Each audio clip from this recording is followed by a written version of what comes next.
होते हैं वो इसी भाग से आते हैं। और इस टॉपिक का नाम क्या है? इस टॉपिक का नाम है बाल विकास की अवस्थाएं। ठीक है, चलिए इसको मैं, ये जो आपके सामने मैंने स्लाइड बनाई है ना, इसमें मैंने 3-4 पुस्तकों की सहायता से ये स्लाइड बनाई है। हुआ क्या कि बच्चों के जीवन से जुड़ा हुआ जो भी मेरे पास डाटा मिला, उसमें हो क्या रहा था कि शैशवावस्था में 3 बातें लिखी हैं, दूसरी पुस्तक में 2 बातें और लिखी हैं, तीसरी पुस्तक में 1 बात और लिखी है। तो मैं तीनों को 6 सबको मिला करके जितने विशेषताएं शैशवावस्था की होती है, बाल्यावस्था की होती है, किशोरावस्था की होती है, वो सारी चीजें मैं आपको यहाँ लेकर आया हूँ। यानी कि ये जो स्लाइड है वो आपके लिए बहुत इंपॉर्टेंट साबित होगी। सबसे पहले याद रखिएगा कि बच्चे के पूरे जीवन चक्र को, यानी कि जन्म से लेकर मृत्यु तक, उनको अलग अलग अवस्थाओं में बांटा गया है। ठीक है, सबसे पहली अवस्था जो जन्म से पूर्व की होती है वो गर्भावस्था होती है। ठीक है, अब वो बच्चा अगर पैदा हो गया तो पैदा होने के बाद बच्चे का जन्म से लेकर जो 6 वर्ष तक की अवस्था होती है उसे कहते हैं शैशवावस्था, इन्फेंसी कहते हैं। ठीक है, उसके बाद 6 से 12 साल तक की अवस्था को बाल्यावस्था, चाइल्डहुड कहते हैं। और उसके बाद 12 से 18 वर्ष की अवस्था को किशोरावस्था कहते हैं, एडोलेसेंस। ठीक है, और उसके बाद 18 वर्ष से ऊपर की अवस्था को व्यस्कावस्था कहते हैं, एडल्टहुड। हालांकि उसके बाद भी होता है प्रौढ़ावस्था और वृद्धावस्था, लेकिन वो अभी आपके सिलेबस में नहीं है ना। तो आपको ये 4 स्टेज मेनली याद रखनी है शैशवावस्था। अच्छा, एक बात और, जितनी भी बीएड डीएड की मेन सेंट्रल लेवल की पुस्तकें हैं उसमें शैशवावस्था को जन्म से 6 वर्ष तक बताया गया है। लेकिन जो हमारे छत्तीसगढ़ की एक पुस्तक मेरे पास आई उसमें 0 से 2 वर्ष लिखा था। तो जो मेजॉरिटी देखा जाए तो शैशवावस्था को हर कोई 0 से 6 वर्ष ही मानता है। तो इसी को हम मानेंगे शैशवावस्था, जन्म से 6 वर्ष, बाल्यावस्था 6 से 12 वर्ष, किशोरावस्था 12 से 18 वर्ष और वयस्कावस्था 18 वर्ष के ऊपर। ठीक है, अब समझते हैं कि हर अवस्था की क्या विशेषता होती है। तो सबसे पहले बात करते हैं शैशवावस्था की, यानी इन्फेंसी की, है ना। इन्फेंसी से ही इन्फेंट बना है। जैसे आप स्कूल में जाते हैं तो बोलते हैं आपके इन्फेंट को भेजिए, तो अगर आपका बच्चा 0 से 6 वर्ष के बीच होता है तो आपके बच्चे को इन्फेंट कहा जाता है अंग्रेजी में। तो देखिए, जन्म से 6 वर्ष तक की अवस्था को शैशवावस्था कहते हैं। उसमें जन्म से जो 3 साल तक की अवस्था होती है, उसमें बच्चों का शारीरिक और मानसिक विकास बड़ी ही तेज गति से होता है, याद रखिएगा। यानी 0 से 6 वर्ष में, 0 से जो 3 साल होता है वह, उसमें शारीरिक, मानसिक विकास, ध्यान, स्मृति, कल्पना, संवेदना, ये सब कुछ तेज गति से होता है। क्योंकि बच्चा अपने जीवन की लगभग सभी शारीरिक, मानसिक और संवेगात्मक चीजों को पहले 3 साल में ही प्राप्त कर लेता है। पहले 3 साल में ही वह बोलना सीख लेता है। पहले 3 साल में ही वह खड़ा होना सीख लेता है, चलना सीख लेता है। ठीक है, पहले 3 साल में ही वह चीजों पर ध्यान लगाना सीख लेता है, चीजों को पहचानना सीख लेता है। इस वजह से जो पहले 3 साल होते हैं उसमें बच्चे का विकास बड़ी तेज गति से होता है ना। अच्छा, पहले जो 6 साल होते हैं बच्चे के, उसमें किस प्रकार की प्रवृत्ति सीखने के लिए अलग-अलग मेथड होते हैं। तो बच्चे उसमें कौन-सा मेथड सबसे ज़्यादा अप्लाई करते हैं? अनुकरण, इमिटेशन और दोहराना, रिपिटेशन। यानी बच्चे सीखने के लिए सबसे ज़्यादा अनुकरण और दोहराने का प्रक्रिया अपनाते हैं शैशवावस्था में। इसका मतलब वो जैसा अपने घर वालों को करते देखेगा, वो वैसा ही करेगा। ठीक है? उसके अंदर खुद से ऐसा बुद्धि नहीं आएगा कि इस चीज़ को सीखने के लिए मैं खुद से कुछ करूँ। जैसे अगर आप अपने बच्चे को चाहते हैं कि वह गिलास में पानी पिए, ठीक है? तो आप उसको कितना ही बोल लीजिए कि गिलास में पानी पियो, गिलास में पानी पियो, वो नहीं पिएगा। लेकिन अगर वो बार-बार देखेगा कि मम्मी जो है गिलास में पानी पीती है, पापा जो है गिलास में पानी पीते हैं, तो लगातार वो भी यही काम करने की कोशिश करेगा और इस प्रकार वह गिलास में पानी पीना सीख जाएगा, है ना? तो और कई बार ऐसा भी होता है कि इमिटेशन अगर नहीं कर पा रहा है, अनुकरण नहीं कर पा रहा है, तो वो थोड़ा-सा चिड़चिड़ा भी हो जाएगा, क्यों क्यों नहीं कर पा रहा है। तो यहाँ से एग्ज़ाम में प्रश्न आता है कि कौन-सी अवस्था में बच्चों में सबसे ज़्यादा अनुकरण करने की, ठीक है? यानी कि देख करके उसी को वैसा का वैसा करने की प्रवृत्ति पाई जाती है, तो शैशवावस्था में पाई जाती है, ठीक है? चलिए, नेक्स्ट ये है कि ये जो 0 से 6 वर्ष का जो समय होता है, अच्छा इसमें मैं जो आपको पढ़ा रहा हूँ ना, अगर आप इस लाइन को देख कर के वो समझ जा रहे हैं तब तक तो ठीक है।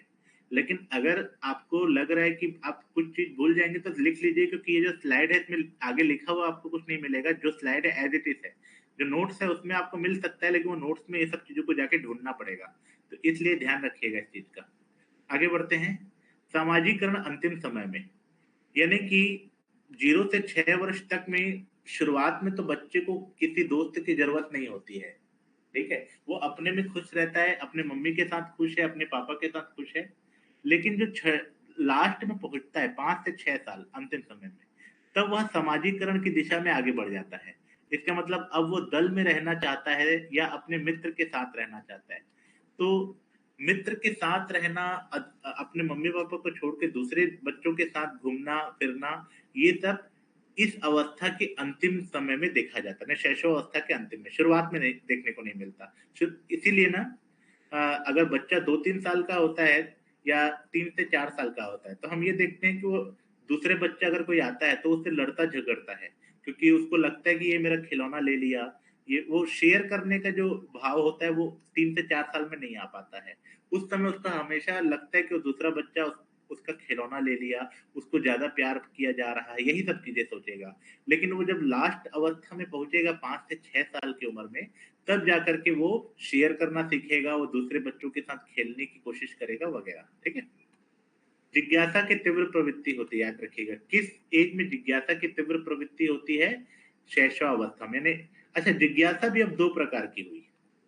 एक जिज्ञासा है क्या है, और एक है जिज्ञासा है क्यों है। मतलब बच्चे कोई भी प्रश्न 2 प्रकार का पूछते हैं, एक क्या है और एक क्यों है। अगर कोई बच्चा को आप अपनी गाड़ी में बैठा करके लेके जा रहे हैं, स्कूल छोड़ने जा रहे हैं कहीं पर भी, और वो बच्चा रास्ते में आने वाले कोई बड़े से बड़े गाड़ी को देख करके कहता है पापा ये क्या है, तो आप कहते हैं बेटा ये बस है, बेटा ये ट्रक है। इसका मतलब ये है कि आपका बच्चा शैशवावस्था में है। ठीक है। लेकिन अगर वो ऐसे पूछने लगे पापा बस कैसे चलता है, या पापा हवाई जहाज कैसे चलता है, तो इसका मतलब ये है कि अब वह बाल्यावस्था में पहुंच गया है। तो जिज्ञासा तो दोनों अवस्था में होती है, शैशवावस्था में भी होती है, बाल्यावस्था में भी होती है। लेकिन जो शैशवावस्था की जो होती है वह क्या है वाली जिज्ञासा होती है और ज्यादा होती है। यानी एग्जाम में पूछा जाएगा कि जिज्ञासा की तीव्र प्रवृत्ति किसमें होती है, तो आपका उत्तर होगा शैशवावस्था में होती है। भाषा सीखने की सर्वोत्तम स्थिति कौन सी होती है? शैशवावस्था, क्योंकि बच्चा अपने जीवन का लगभग 80 से 90% भाषा का ज्ञान कौन सी अवस्था में ले चुका होता है? शैशवावस्था में ही ले चुका होता है। 3 साल में तो वो बोलना सीख जाता है, अब खाली उसको अपने शब्द भंडार बढ़ाने की जरूरत है, और वो अगले 2 से 3 साल में ही इतने शब्द भंडार जुटा लेता है कि उसको शैशवावस्था में ही भाषा का सर्वोत्तम ज्ञान हो जाता है। तो अगर ये एग्जाम में प्रश्न आता है कि भाषा का सर्वोत्तम ज्ञान किसमें होता है, तो ये। अब आते हैं, शिक्षा की दृष्टि से सर्वोत्तम काल किसे माना जाता है?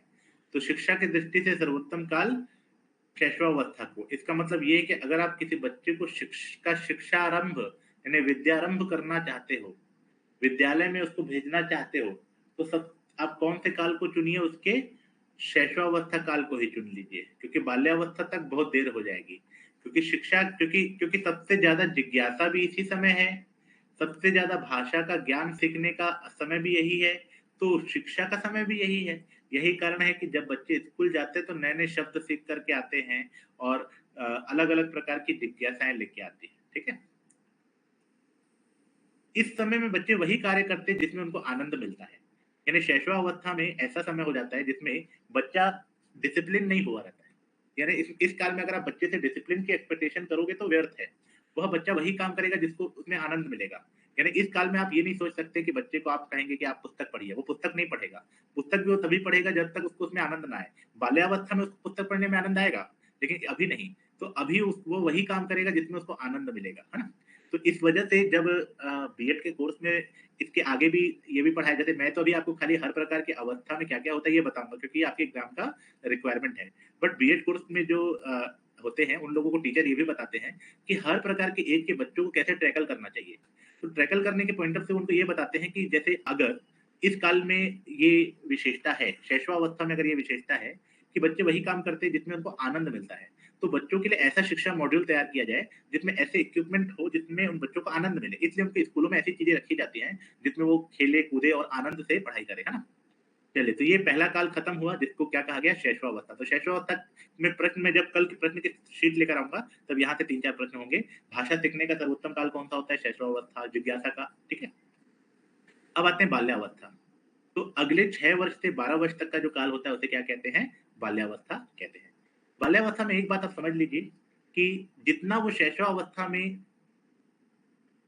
जितना वो बाल्यावस्था में सीखता है, कोई जो बच्चा है, ये अभी की जो मैं लाइन बता रहा हूँ, ये एग्जाम के पॉइंट ऑफ से बहुत इंपॉर्टेंट है, याद रखिएगा। 6 से 12 साल की उम्र में बच्चा जितना सीखता है, ठीक है, उसका दुगुना यानी इंटू 2 वह शैशवावस्था में सीख चुका होता है। यानी शैशवावस्था में सीखने की जो गति होती है बहुत ज्यादा होती है, और एकाएक बाल्यावस्था में सीखने की गति थोड़ी सी कम हो जाती है। सीखता तो वो बाल्यावस्था में भी बहुत कुछ है, लेकिन जो गति है वो कम हो जाती है। तो याद रखिएगा, सीखने की सबसे ज्यादा गति किसमें होती है? शैशवावस्था में सीखने की गति सबसे ज्यादा होती है, फिर बाल्यावस्था में सीखने की गति कम हो जाती है। अब बाल्यावस्था में जो पहले 3 साल होते हैं, कौन से? 6 से 9 साल। ये जो पहले 3 साल होते हैं, इसमें बच्चों की लंबाई और भार में वृद्धि होने को देखने को मिलती है। यानी ग्रोथ तो देखिए एक बच्चे में काफ़ी वर्षों तक ग्रोथ होती रहती है। जन्म से लेकर के 21 से 22 साल तक ग्रोथ होती रहती है, ठीक है? लेकिन 6 से 9 साल जो बच्चे की ग्रोथ होती है, वो बहुत अच्छी ग्रोथ होती है। लंबाई और भार में तेज गति से वृद्धि होती है। अब ये वो दौर होता है जिसमें बच्चे में चिंतन और तर्क शक्ति का विकास होता है। ये बहुत अच्छी जानकारी है, यहाँ पर याद रखिएगा। चिंतन और तर्क शक्ति का मतलब ये हुआ कि अब वो किसी भी चीज़ को ऐसे ही एक्सेप्ट नहीं कर लेगा, वो हर चीज़ में लॉजिक लगाएगा, है ना? पहले आप उससे कहते थे, देखो बेटा चंदा है, वो चंदा हमारा मामा है। वो क्या है? चंदा मामा है। तो वो शैशवावस्था में जब था, तो वो आपकी बात को मान लिया। अब वो पूछेगा, सर पापा मामा कैसे हो गए? मामा तो मतलब ये हुआ कि मम्मी के भाई हैं, तो वो क्या हमारे मम्मी के भाई हैं क्या? तो इस प्रकार के प्रश्न पूछने लगेगा, लॉजिक लगाने लग जाएगा, हर चीज़ में लॉजिक का प्रयोग करेगा। चिंतन चिंतन का मतलब ये है कि अभी तक क्या है कि हम उसके बारे में सोचते थे। शैशवावस्था वह अवस्था थी जिसमें हम सोचते थे उसके बारे में कि मेरा बच्चा क्या करेगा, मेरा बच्चा कैसे लोगों को फेस करेगा, वगैरह-वगैरह। अब वो अपने बारे में खुद भी सोचने लगा है, यानी वो भी अब चिंतनशील बन चुका है। अब वो जानने लगा है कि भाई मैं एक ह्यूमन बीइंग हूँ, और ह्यूमन बीइंग होने के नाते अब मुझे इस उम्र में ऐसा करना चाहिए, मेरे दोस्त ये कर रहे हैं तो मुझे भी ऐसा करना चाहिए। अगर मैं ये नहीं करूँगा तो ऐसा हो जाएगा, अगर मैं मम्मी की बात नहीं मानूँगा तो ऐसा हो जाएगा। तो इसका मतलब ये है कि अब वो अपनी चिंता खुद करने लगा है। तो चिंतन और तर्क शक्ति। अब वह पढ़ाई में रुचि लेने लगा। इससे पहले शैशवावस्था में खाली वही काम करता था जिसमें उसको रुचि मिलती थी। लेकिन अब वो चूँकि चिंतनशील हो चुका है, तो चिंतनशील होने के कारण अब वह समझ चुका है कि पढ़ाई में रुचि लेना बहुत ज़रूरी है, तो वह अपने से पढ़ाई पे रुचि लेने की कोशिश करेगा। ठीक है? जिज्ञासा में अंतर, ये मैं आपको बताया हूँ कि शैशवावस्था में भी जिज्ञासा होती है और बाल्यावस्था में भी जिज्ञासा होती है। अगर एग्ज़ाम में पूछेगा किसमें ज़्यादा जिज्ञासा होती है, तो शैशवावस्था में। अब जिज्ञासा में अंतर क्या है? शैशवावस्था की जिज्ञासा होती है क्या है? और बाल्यावस्था की जिज्ञासा होती है क्यों है। यानी वो हर चीज़ में क्यों जानना चाहता है कि ऐसा क्यों होता है, व्हाय? और उससे पहले वो जानना चाहता था व्हाट, ठीक है? काल्पनिक और से वास्तविक, ये भी बहुत अच्छी जानकारी है। शैशवावस्था में वह काल्पनिक जीवन जी रहा था, अब वो वास्तविक जीवन जी रहा है। यानी शैशवावस्था में वह दुनिया को जैसे देख रहा था, ठीक है? कि भाई दुनिया में ये होता है कि अ, बच्चे खेलते हैं, स्कूल जाते हैं, खाली मज़ा करते हैं, मस्ती करते हैं। लेकिन वास्तविक जीवन में अब आपको समझ में आ रहा है कि और भी कई सारे जीवन के आयाम होते हैं, ठीक है? या ये समझ लीजिए कि अगर आप किसी बच्चे को अभी अ, शैशवावस्था में ये बोलते थे कि बच्चा वहाँ मत जा, वहाँ भूत है, तो वो उस कल्पना को सच मान लेता था। लेकिन अब वो खुद महसूस करेगा कि ये तो झूठ बोला जाता था, वहाँ पर कोई भूत-वूत नहीं होता, इसलिए बोला जाता था ताकि हम वहाँ पर ना जाएँ। तो व काल्पनिक जीवन से वास्तविक जीवन की तरफ आता है। अब उसके अंदर अच्छी और बुरी भावना में अंतर करना आ गया है, ठीक है? यानी कि अब वह समझ गया है कि अच्छी बातें कौन-सी होती है, बुरी बातें कौन-सी है, और किस प्रकार की मैं भावना अपने अंदर लेकर आ रहा हूँ, ये अच्छा है या बुरा है। उदाहरण के तौर पे अब इसको मैं सरल भाषा में समझाता हूँ। जैसे अगर आप एक केले एक एक फ्रूट फल फल की दुकान में खड़े हैं, ठीक है? फल की दुकान में खड़े हैं और आप फल खरीद रहे हैं और आपका बच्चा नीचे खड़ा है, शैशवावस्था में है, ठीक है? तो आपके बच्चे के मन में आया कि वो एक फल उठा करके खा ले। तो वो इस बात को नहीं समझ पा रहा है कि ये अच्छी भावना है कि बुरी भावना है। अब वो बाल्यावस्था में पहुँच गया है। तो बाल्यावस्था में पहुँचने के बाद अगर वो फल उठा के खाएगा तो समझ जाएगा कि भाई ये गलत भावना है, इसलिए वो फल उठाकर खाने से परहेज़ करेगा। तो अब वो पहचानने लग गया है कि हमारे उसके अंदर जो फीलिंग आ रही है, वो अच्छी फीलिंग है या बैड फीलिंग है, गुड फीलिंग है या बैड फीलिंग है, अब उसको ये बात समझ में आने लगी है। ठीक है? बाल्यावस्था में वह सामूहिक खेल खेलने लगा है, यानी कि अब वह चाहता है कि उसका अपना एक दल हो और दल के साथ वह खेल खेले। तो दल हो और दल के साथ खेल खेले वो चाहता है। इससे पहले वह दल बनाने पर विश्वास नहीं रखता था। अब वो चाहता है कि उसका दल हो और दल के साथ वो खेले, है ना? संग्रह की भावना।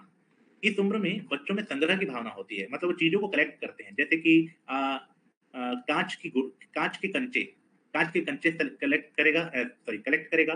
टिकट, जो अलग-अलग प्रकार की टिकट होती है उसको कलेक्ट करेगा। चित्र, अलग-अलग प्रकार के चित्र कलेक्ट करेगा। तो ये बाल्यावस्था में ये बच्चों के अंदर एक अच्छा भावना होता है कि वो हर चीज को कलेक्ट करके रखे, है ना। उनको उन सब चीजों में रस आने लगता है जो हम बड़े बड़े लोग जिसको एकदम व्यर्थ मानते हैं, अरे ये क्या बच्चे खेल रहे हैं, बेकार चीज है, फेंको इसको। तो बच्चे जो होते हैं वो उनको कलेक्ट करके रखेंगे। टिकट, अरे बेकार टिकटों को कलेक्ट करके रखा है, लेकिन बच्चे टिकट को भी कलेक्ट करेंगे। तो संग्रह की भावना उनके अंदर होती है, ठीक है। अब वो अंतर्मुखी से बाह्यमुखी हो चुके हैं। शैशवावस्था में वो इंट्रोवर्ट थे, यानी कि अपनी भावना को बता नहीं पाते थे। लेकिन अब वो एक्सट्रोवर्ट हो चुके हैं, यानी कि अब उनके मन में अगर कोई भावना है, तो वो उसको बता सकते हैं, ठीक है। ये पापा ये चाचू अच्छे नहीं है, ये वो वैसा बात करते हैं, वैसा करते हैं। यानी अब वो चुप नहीं रहते, अब उनके अंदर कोई भावना आ रही है तो उसको बाहर बताते हैं। तो ये भावनाएँ ज़ाहिर करना सीख जाते हैं, ठीक है। इस समय उनको रचनात्मक कार्य सबसे ज़्यादा पसंद है। देखिए, शैशवावस्था में भी बच्चे बहुत सीखते हैं, लेकिन शैशवावस्था में बच्चे रचनात्मक काम नहीं सीख पाते हैं। बाल्यावस्था में बच्चे रचनात्मक काम सीखते हैं। और रचनात्मक काम का मतलब क्या हुआ? जैसे अगर कोई बच्चा शैशवावस्था में है, तो उसको कोई अगर आप पेपर दोगे, पेपर, तो आइदर पेपर को फाड़ देगा, ठीक है? आइदर वो क्या करेगा कि उस पेपर को फेंक देगा। लेकिन अगर आप बाल्यावस्था में बच्चों को पेपर दोगे तो हो सकता है वो उस पेपर से नाव बना दे, ठीक है? या हो सकता है उस पेपर से कुछ अलग पेपर के जो अलग-अलग प्रकार की आकृतियाँ बनती है उसे बना दे। तो रचनात्मक काम करने के लिए सबसे अच्छी समय कौन-सा है? यही बाल्यावस्था। तो बाल्यावस्था में आपको ये सारी चीज़ें याद रखने की ये सारी चीज़ें होती हैं। लेकिन एक चीज़ ये ज़रूर सबसे इम्पोर्टेंटली याद रखनी है आपको कि 6 से 9 वर्ष में बालकों की लंबाई और भार में सबसे तेज़ी से वृद्धि होती है। चिंतन और तर्क शक्ति का विकास बाकी की सारी चीज़ें इसी चीज़ पर डिपेंड है। चिंतन और तर्क शक्ति वाले पर ही डिपेंड है। क्योंकि चिंतन और तर्क शक्ति बढ़ेगी तभी तो वो पढ़ाई में रुचि लेगा, तभी तो जिज्ञासा में अंतर आएगा, तभी तो वो काल्पनिक से वास्तविक में जाएगा, तभी तो वो अच्छी और बुरी भावना का फ़र्क कर पाएगा, तभी तो वो सामूहिक खेल में खेलने की कोशिश करेगा, है ना? तो बाल्यावस्था में सबसे महत्वपूर्ण है चिंतन और तर्क का विकास। ओके? ये वाली लाइन जो मैं आपको बता चुका हूँ, इसको एक बार दोबारा याद रखिएगा कि शैशवावस्था में बच्चे जहाँ बहुत तीव्र गति से सीखते हैं, वहीं बाल्यावस्था में सीखने की गति मंद हो जाती है, ठीक है? किंतु उनकी सीखने का क्षेत्र शैशवावस्था, ये बहुत अच्छी बात याद रखिएगा। भले ही ये सच है, जो मैंने आपको बताया है कि शैशवावस्था में सीखने की गति तेज होती है और बाल्यावस्था में सीखने की गति मंद होती है। ये भले ही बात सच है, लेकिन जो एरिया है, एरिया बाल्यावस्था में बढ़ जाता है।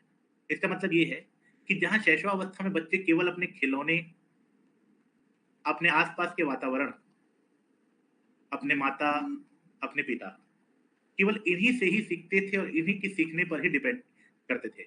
लेकिन अब क्या हो गया है कि वह स्कूल से भी बहुत कुछ सीख रहे हैं, दोस्तों से भी बहुत कुछ सीख रहे हैं, किताबों से भी बहुत कुछ सीख रहे हैं, अदर कितने भी इक्विपमेंट उनको मिल रहे हैं, हर इक्विपमेंट से कुछ सीख रहे हैं, बाज़ार जा रहे हैं, बाज़ार से सीख रहे हैं और वो फ़िल्म देखने जा रहे हैं, फ़िल्म से वो बहुत कुछ सीख रहे हैं, टीवी देख रहे हैं, टीवी से बहुत कुछ सीख रहे हैं।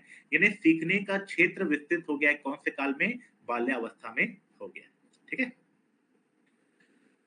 इस काल में अगर आपको बच्चों को अच्छे से टैकल करना है, कौन से काल में? बाल्यावस्था में। तो आप उनके लिए शिक्षा के लिए उनके लिए विभिन्न विधियों का प्रयोग कीजिए, ठीक है? ये एक एडवाइस दी जाती है कि अगर आप बाल्यावस्था के बच्चे को टैकल कर रहे हैं, तो आप उनको ज़्यादा से ज़्यादा शिक्षा की विधियों का प्रयोग कीजिए, ठीक है? चंद्रलेखा डटसेना, सर ये वाला क्लास भी रिकॉर्डेड मिलेगा।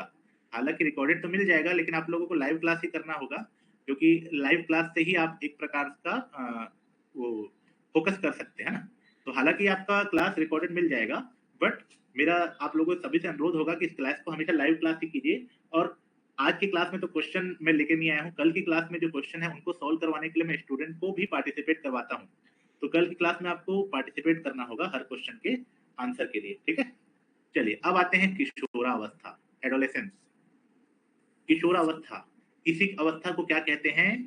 जीवन के तूफान की अवस्था, क्योंकि ये एकदम आपके जीवन को अदल-बदल करके रख देता है ना? अभी तक जो चीज़ें नहीं हुई थी वो सारी चीज़ें इस अवस्था में होने लगेंगी, ठीक है? जैसे कि इस अवस्था में व्यक्ति परिपक्व होने लगता है, ठीक है? और उसकी लंबाई और भार में बहुत वृद्धि होने लगती है। उसके अच्छा, यहाँ एक बात याद रखिएगा कि किशोरावस्था जो है उसमें फिर शारीरिक विकास तेज गति से होने लगता है। जैसे मैंने इससे पहले शारीरिक विकास 6 से 9 में बताया था। अब याद रखिएगा 12 से 14 वर्ष अगर लड़का है तो 12 से 14 और लड़की है तो 14 से 18, ठीक है? इसमें उसके शरीर में तेज गति से वृद्धि होगी, ठीक है?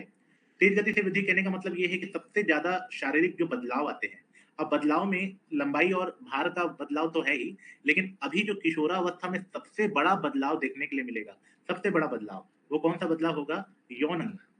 अब लड़के हों चाहे लड़की हो, दोनों के यौन अंग डेवलपमेंट हो चुका है।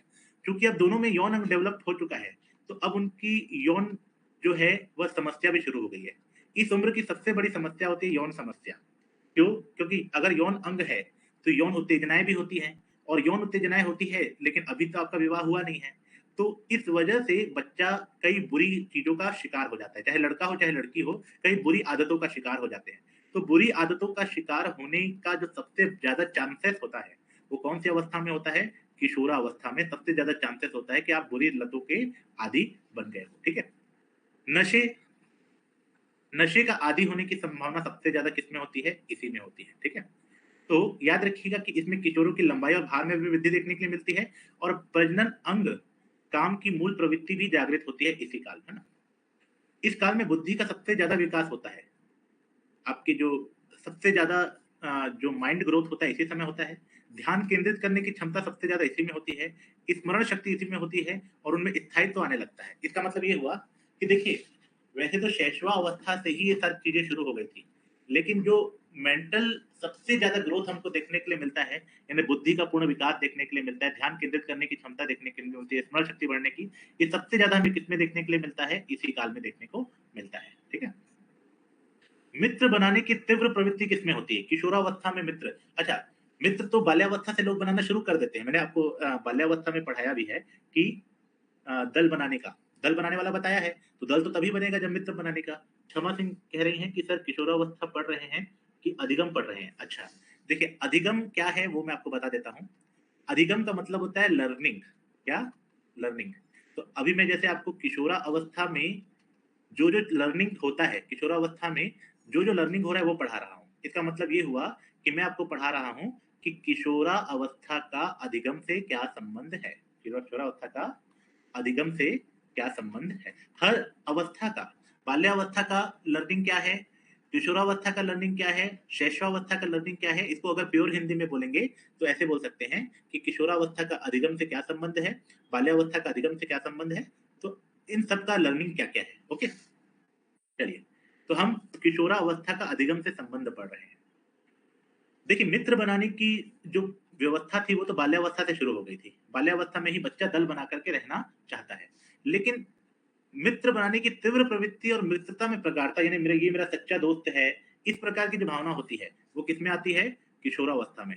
किशोरावस्था में मित्रता की प्रगाढ़ता को तो आप इस चरम तक देख सकते हो कि लोग अपने मित्र की बात को ज्यादा वैल्यू देते हैं अपने माता पिता की बात की तुलना में, है ना? लोग कहते हैं कि भाई, बच्चे कहते हैं कि अगर मेरा दोस्त बोला है तो वो सही बोल रहा है, और उसके माता-पिता जो है उनको वो डिनाय करने लगते हैं, ठीक है? और वो ज़्यादातर अपने दोस्तों की बात मानते हैं, उनके द्वारा जो प्रोग्राम बनते हैं, उन प्रोग्राम में शरीक होना चाहते हैं। उन लोग, यानी कि वो हर चीज़ में अपने मित्रता को वैल्यू वैल्यू देने लगता है। किस काल में?